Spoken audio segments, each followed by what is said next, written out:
Good evening, all. This is the Mad Monarchist with the politically incorrect truth about the Empire of Japan, the Republic of Korea, and the comfort women issue. Talk about this because it's been coming up again lately. It comes up every now and then, it seems like. And lately it's been coming up more and more. And as odd as it seems, I just recently saw a program on the Chinese Central TV talking about the comfort women, and they're taking a lot of shots at Japan and accusing them of violating human rights. And there are a few things that are more hypocritical to the extent of being downright comical than seeing the People's Republic of Chinese sweatshops accusing anyone of violating human rights.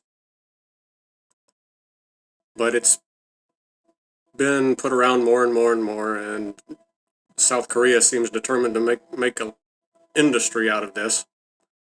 And they have their little comfort woman statue that they've put up some of these in the United States. They've taken some on like world tours. And the whole thing is really designed just to make Japan look bad, to vilify Japan.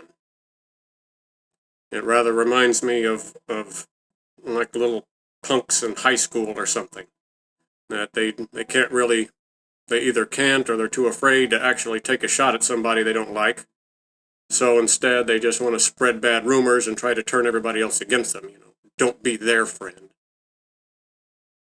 And it's all very ridiculous because all of these accusations against Japan are three things. They're incorrect, they're illegitimate, and they're idiotic.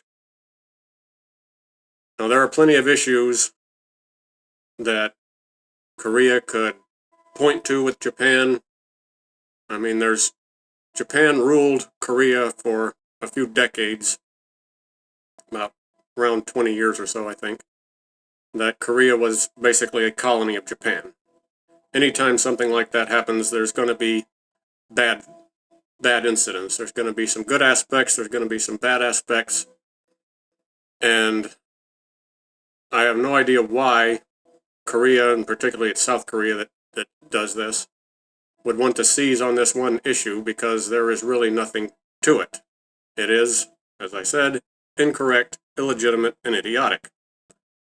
It is incorrect because they accuse Japan of basically running a vast network of sexual slavery. To say they forced Korean women to become sex slaves of the Imperial Japanese Army.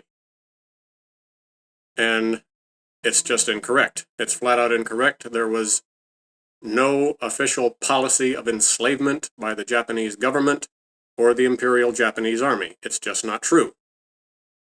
Some of the women who were involved, and there were comfort women, and there were Korean comfort women, and some of them may have been forced into it. They may have been forced into it by their families. They may have been forced into it by their parents, who forced them to go and do this to try to earn money for the family.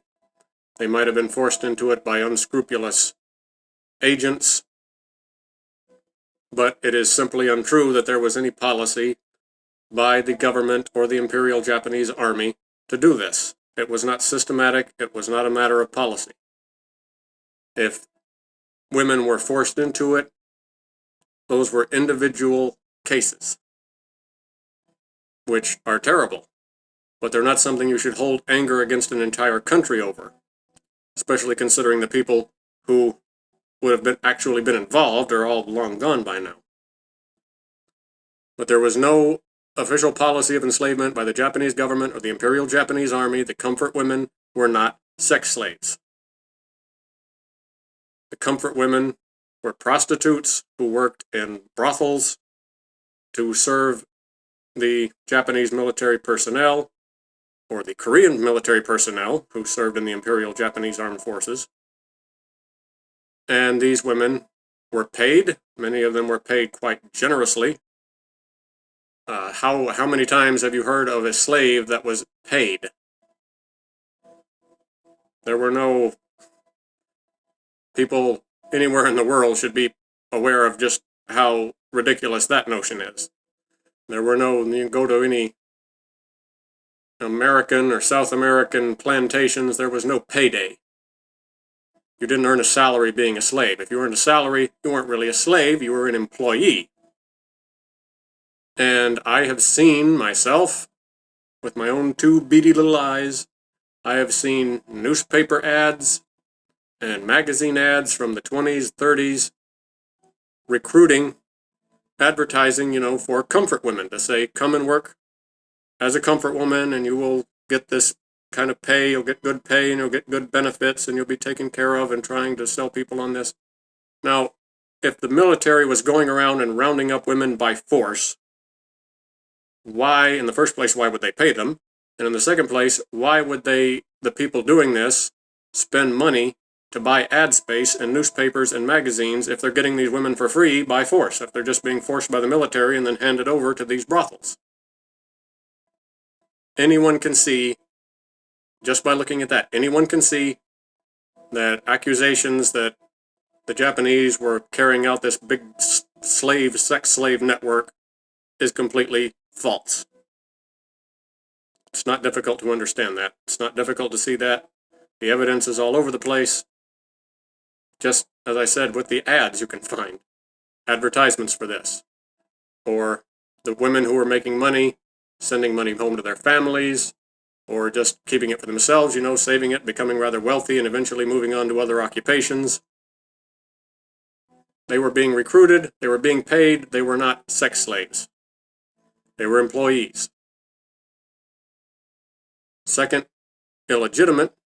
They say it's illegitimate because the state of Japan, after the war, paid compensation for any grievances committed during the period of Japanese colonial rule over Korea. They said, whatever you're upset about, whatever thing happened to you that you're upset with us, and it's keeping us from having friendly international relations with each other, we want to solve that. We want to put that all behind us. So Japan, the Japanese government, and the government of the Republic of Korea, which at the time was under the rule of the father of the current president of South Korea, which is another thing that, again, would be almost comical that this is happening now. The current president of South Korea making such a big deal out of this. It was her father, who signed the agreement with Japan to say, okay, Japan, if you pay us all this money, then we're good. Everything's done, water under the bridge, we won't bring it up anymore. It's all over with.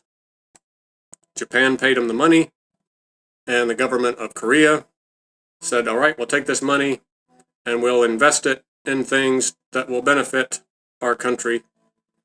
Use it to fight the communists. This was North Korea and South Korea were still pretty much at war. And today you'll hear a lot of people saying that Japan needs to pay individual compensation. And these women still have not been compensated, and it's a violation of their human rights that they haven't been compensated. Well, they have been compensated. This is why it's an illegitimate argument. They have been compensated by the Japanese government. Now, if the Republic of Korea didn't turn that money over to the victims, that's a problem that the Koreans need to take up with their own government, not Japan. Japan already paid them the money. And if now they're saying that's not good enough, or you paid it to the wrong people or something like that, or it never got to us, well then, if that's not good enough, then you need to abrogate that agreement and you need to pay back to Japan all the money that they gave South Korea. Pay it all back to them, and then we'll start all over again. But as it is now, it's an illegitimate argument because whatever happened in the past, whatever they want to call it, they were compensated for it. They were given very generous compensation for it. Japan paid a lot of money to South Korea, like it paid a lot of money to all the other powers after World War II. When Japan was defeated, Japan was forced to pay compensation to a lot of different countries. And Japan paid a great deal of money to South Korea with the agreement that after they paid Korea this money, they were going to be fine. Everything was good. No more grievances, no more finger pointing, no more none of that. We're all fine now. They got the money. Now they're wanting to go back and say, well, now it's not good enough. Now we want more. It's an illegitimate argument. Finally, they say it's an idiotic argument. because it makes Korea look bad. I don't have any problem with Korea. I don't have any problem with Koreans. There is a lot about Korea to admire. They have a very long history with many accomplishments to their credit. But this is idiotic. Going on and on about this does not make Korea look good. It makes Korea look like a country that wants to be pitied rather than respected. And it's putting out the image all over the world of Korea just being the poor perpetual victim rather than a proud sovereign country. All anyone is going to know about Korea because of all of this is that, oh, Korea, yeah, that's that country that used to be ruled by Japan. Is that how Koreans really want to be known to the rest of the world? Because I know Koreans have a lot to be proud of in their history. They have a lot of great heroes, great generals and admirals and monarchs, kings like Sejong the Great and people like that they can point to and be really proud of. And yet all they're telling the rest of the world is, we were victims, we were victims, we were victims, we were sex slaves, and the Japanese just came and took all our women and made them be sex slaves, and we're poor, somebody please pity us and help us and give us something because we've been so abused and mistreated. Korea's better than that. It should be better than that.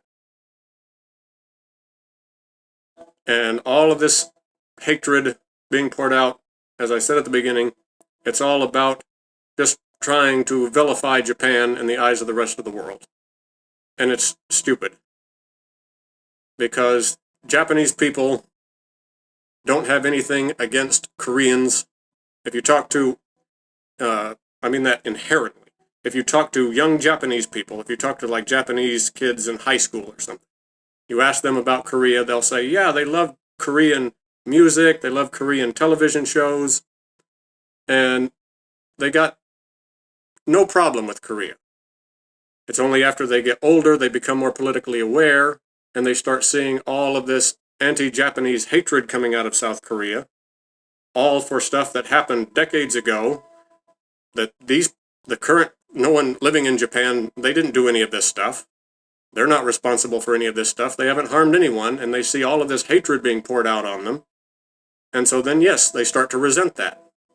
If somebody hates you unjustly, you're going to start to hate them back after a while. But it doesn't start out that way. And they say, well, Japan's not fessing up to their history. They're trying to deny their history. If they were trying to deny their history, they wouldn't have paid Korea compensation in the first place. They may have a disagreement over exactly what happened, but they say, well, the Koreans feel aggrieved, whatever the reason is. If it'll make this problem go away, we'll pay you the compensation and we can be friends again, okay? Okay, they agree. And now the Koreans are saying, nope, that's not good enough, we want more. It's incorrect, it's illegitimate, and it's idiotic. And that's the politically incorrect truth about the Empire of Japan, the Republic of Korea, and the Comfort Women. Take care. We all go a little mad sometimes. Haven't you?